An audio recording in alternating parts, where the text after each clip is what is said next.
नमस्कार, मैं हूं पूजा सिंह और आप देख रहे हैं आरएन टीवी नेशनल। दोस्तों, संसद से आज बड़ी खबर सामने आई। मुख्य चुनाव आयुक्त ज्ञानेश कुमार के खिलाफ विपक्ष द्वारा लगाया गया महाभियोग प्रस्ताव खारिज कर दिया गया है। 193 सांसदों ने इस प्रस्ताव पर हस्ताक्षर किए थे, लेकिन अब उनका कार्यकाल पूरी तरह सुरक्षित हो गया है।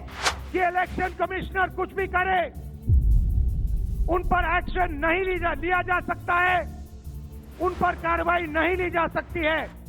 चलिए जानते हैं इस पूरी घटनाक्रम की पूरी कहानी और क्या है इसका महत्व। महाभियोग प्रस्ताव संसद में खारिज। सीईसी ज्ञानेश कुमार के खिलाफ महाभियोग प्रस्ताव खारिज। संसद में सीईसी को हटाने की ठुकराई गई मांग। राज्यसभा सभापति सीपी राधाकृष्णन ने प्रस्ताव किया रद्द। पक्षपातपूर्ण आचरण और मतदाता वंचित करने के थे आरोप। राज्यसभा और लोकसभा अध्यक्ष ने नोटिस किया अस्वीकार्य। संसद में मुख्य चुनाव आयुक्त ज्ञानेश कुमार के खिलाफ लाया गया महाभियोग प्रस्ताव खारिज कर दिया गया है। ये प्रस्ताव 12 मार्च 2026 को राज्यसभा में पेश किया गया था, जिसमें कुल 193 सांसदों ने हस्ताक्षर किए थे। विपक्ष का आरोप था कि ज्ञानेश कुमार ने चुनावी प्रतिक्रिया में पक्षपात किया और मताधिकार को प्रभावित किया।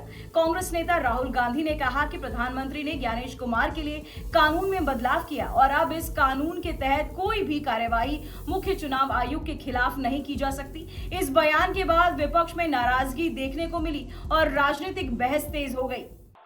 उनके पास सत्ता है, वो वोट चोरी करते हैं। देखिए, आपके सामने पड़ा है, वो वोट चोरी करते हैं। 10,000 रुपए चुनाव के समय, चुनाव हो रहा है, 10,000 रुपए वो देते हैं।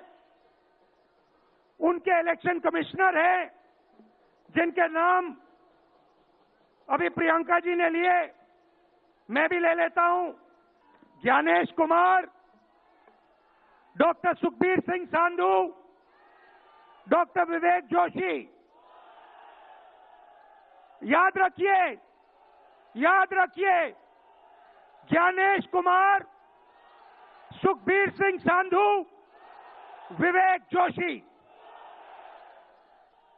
ये जो सत्य और असत्य की लड़ाई हो रही है, इलेक्शन कमीशन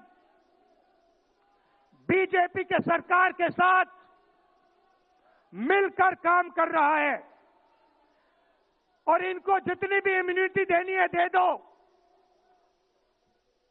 नरेंद्र मोदी जी ने इलेक्शन कमिश्नर के लिए कानून बदला, नया कानून लाए, कहा कि इलेक्शन कमिश्नर कुछ भी करे, उन पर एक्शन नहीं लिया जा सकता है, उन पर कार्रवाई नहीं ली जा सकती है। मैं स्टेज से आपको कह रहा हूं, कांग्रेस पार्टी आपको कह रही है, आप मत भूलिए, आप हिंदुस्तान के इलेक्शन कमिश्नर हो, आप नरेंद्र मोदी के इलेक्शन कमिश्नर नहीं हो। और हम आपको साफ कह रहे हैं, ये जो कानून बना है, आपकी रक्षा करने के लिए कानून बना है। इस कानून को हम बदलेंगे, रेट्रोएक्टिवली बदलेंगे। विपक्ष ने आरोप लगाया पक्षपातपूर्ण आचरण के। हालांकि राज्यसभा के सभापति सीपी राधाकृष्णन और लोकसभा अध्यक्ष ओम बिरला ने इस प्रस्ताव का सभी पहलुओं का संविधान पूर्वक मूल्यांकन किया और न्यायाधीश अधिनियम 1968 के तहत इसे अस्वीकार कर दिया।